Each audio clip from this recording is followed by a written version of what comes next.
well-known American Consumer Reports purchased a Tesla Model 3 electric car. The purpose of the purchase was the removal of the test drive. The car has treated the media at $59,000, which is almost twice the cost of the basic version, $35,000. And all because the reporters bought the advanced version of the model, offering in particular increased to 500 km range and a function of autonomous driving. So, what were impressions of the car? Generally speaking, the steering is quick and responsive, the suspension is good although not sufficiently to absorb the bumps, but the position of the driver behind the wheel is fantastic. Was observed and some shortcomings, such as wind noise at high speeds, low rear seat, which leads to awkward bending of the knee for adults, as well as some problems with visibility.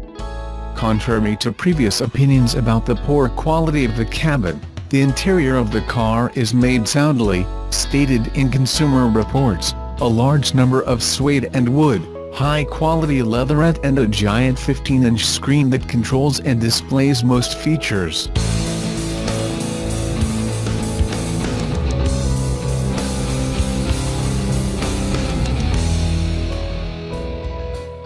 It's going to be hot in Norway this year, at least in regards to plug-in electric car sales, with the new Nissan Leaf now entering the delivery stage.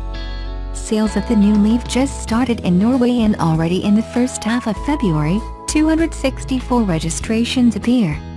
At such a pace, the Leaf should be on track for more than 500 for the month, which would mark one of its best months ever in Norway. The record for monthly sales for the Leaf in Norway stands at 716 units a few years ago. New records to be posted by the 2018 Leaf in several countries, but just in Norway alone there are more than 4,000 people waiting for delivery of their new Leafs. These are exciting times for Leaf fans, and soon we'll see what level of impact the new Leaf has on the global plug-in market.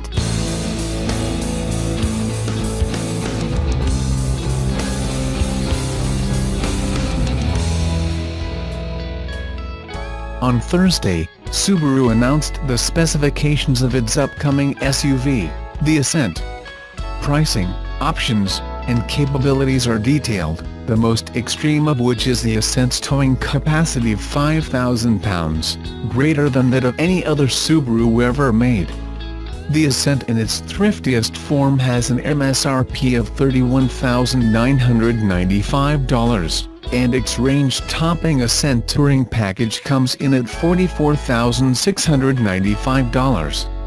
All Ascents share the same powertrain. A new direct-injection 2.4-liter flat-4 with 10.61 compression and variable valve timing, boosted by an intercooled twin-scroll turbo. Its 260 horsepower and 277 pound-feet of torque are forwarded through a CVT to all-wheels via torque vectoring all-wheel drive. The stout CVT keeps the engine at peak torque throughout acceleration, which is useful for the Ascent's towing capabilities. Brake vectoring and yaw sensors are also included to keep the vehicle and its trailer under control.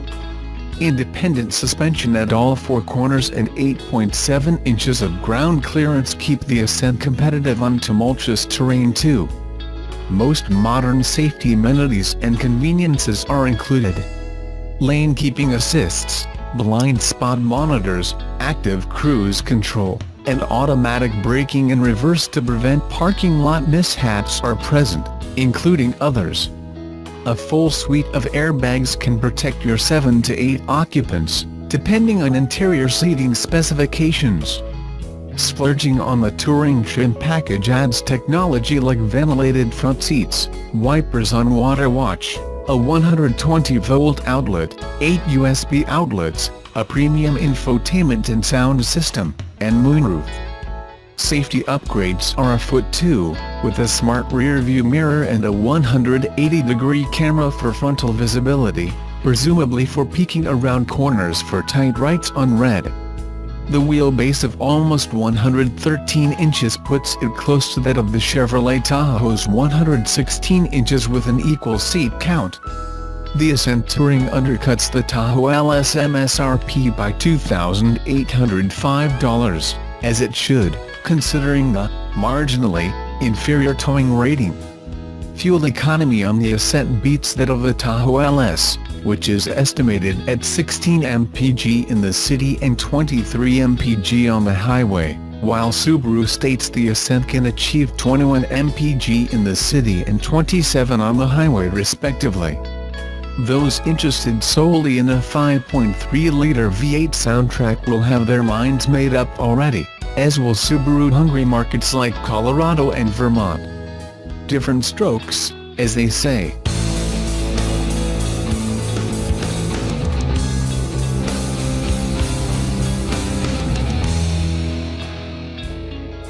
The first Consumer Reports review of a Tesla Model 3 found the all-electric sedan for the middle class has great handling, but that the ride quality is very poor.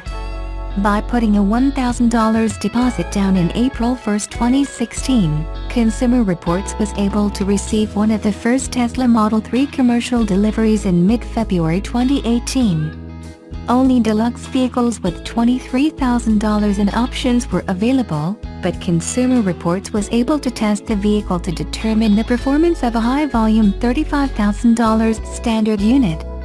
Consumer Reports' testers reported they were impressed by our car's glued-to-the-road handling, with steering that is quick and precise, much like a well-tuned sports car. But regarding ride quality, Consumer Reports found that the car is overly stiff, struggling to absorb bumps with the dignity expected from a luxury car. There's also considerable wind noise at highway speeds. The main reason Tesla has been able to lose money for 15 years and not go bankrupt is a receipt of $1.6 billion in U.S. federal and state electric vehicle tax credits on the sale of 160,000 luxury cars it produced and sold in the U.S. at a $90,000 average price. But according to the Tesla Owners Forum, the $7,500 federal credit will fall to $3,750 by June 30, 2018. $1,750 by December 31, 2018. And $0.00 by June 30, 2019. Tesla just reported that the company lost $665 million in the last 3 months of 2017, and about $1.9 billion for the year. About 80% of those losses were due to the ramp-up of the Model 3, which is a year behind schedule. More concerning, Tesla is predicted to lose $855 million in the first 3 months of 2018, and over $2 billion for the year. Tesla is financially betting the viability of the company on the ability to quickly produce and sell at least 125,000 Model 3 as all-electric mid-sized luxury cars per year at an unsubsidized starting price of $35,000. Tesla does not offer monthly sales figures, but the Insidevs.com market intelligence estimates that Tesla last month sold 2,485 Model 3 units, 1,125 Model S sedans, and 875 Model X SUVs. But with 1,882,848 U.S. personal vehicle sales in February, Tesla held a 0.2% market share with just 4,482 units. Several years ago, Tesla was the only electric vehicle on U.S. roads. But there are now 38 models to choose from, and most car manufacturers plan to produce several electric vehicle models by 2019. Tesla's Model S lost its position as the top-selling electric vehicle in its California home market to General Motors' Chevrolet Bolt. According to the California New Car Dealers Association's Auto Outlook, GM sold or leased 13,487 Bolts versus 11,813 Tesla Model S sedans. The San Francisco Chronicle blamed the loss of leadership on the fact that Tesla's Model S starts at $74,500, over twice Bolt's $36,620 starting price.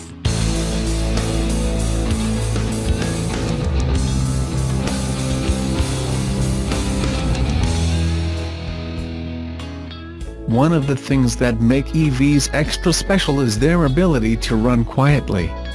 Since there is no need for combustion, Pure electricity can ensure that no noise gets spilled when the EV is being driven. The only problem with this is that the lack of noise is being described as a road hazard by the U.S. Department of Transportation. Without the slightest of noise, those that are in near vicinity with an EV will not be aware of the car's presence, and this can increase the risk of a crash. There have been several cases of pedestrians getting hit by EVs in parking areas, and the blame goes to the soundless cars that has led the victims into assuming that their vehicle is not on the move. As such, it is now an order by the governing body for EVs to feature a noise-developing device that will get activated when the car is operating at extreme low speeds. We are interested what Chevrolet Bolt and Nissan Leaf have got in mind, as both carmakers have got a lot of success with loud cars in the past. Will the new ruling lead the Leaf and the Bolt into creating a thunderous roar?